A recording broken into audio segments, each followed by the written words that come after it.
Hello everyone, welcome to Rasis world. আজকে বিকেলবেলা হঠাৎ করে দেখি আকাশে মেঘ ধরেছে আর খুব একটু ঝোড়ো হাওয়া দিচ্ছে। তো শাশুড়ি মাকে বললাম, মা চলো আমবাগানে যাই। আমবাগানটা আমাদের বাড়ির ঠিক পিছনেই। তো আমবাগানে এসে দেখছি অলরেডি অনেক মানুষ এখানে রয়েছে। আমার ছোটো কাকি শাশুড়িও এসছে। তো দেখো এত সুন্দর ওয়েদার। সত্যি কথা বলতে আমি যেহেতু কলকাতা শহরের মেয়ে, এই এক্সপিরিয়েন্সটা কোনো দিনই আমার ছিল না। এই গ্রামে এসে এই এক্সপিরিয়েন্সটা হলো। আর দেখো নিজের হাতে আম কোড়ানোর যেটা আনন্দ, সেটা না বলে বোঝানো যাবে না। পুরো হাওয়ায় যেন গা হাত পাও ঠান্ডা হয়ে গেল। আর আজকে ইচ্ছা করে একটু বৃষ্টিতে ভিজেছি। এই বৃষ্টিতে ভেজার পর না মনে হলো যেন মানে যত জীবনের রাগ, দুঃখ, অভিমান, ক্লান্তি সব দূর হয়ে গেল। তারপরে এক ব্যাগ আম কুড়িয়েছি।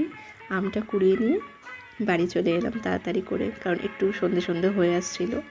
তো আসার পথে দেখলাম বৃষ্টিটা একটু ধরেছে, আর দেখো গাঁদা ফুলগুলো কি সুন্দর হয়ে রয়েছে। সামনে আমাদের বাড়িও দেখা যাচ্ছে।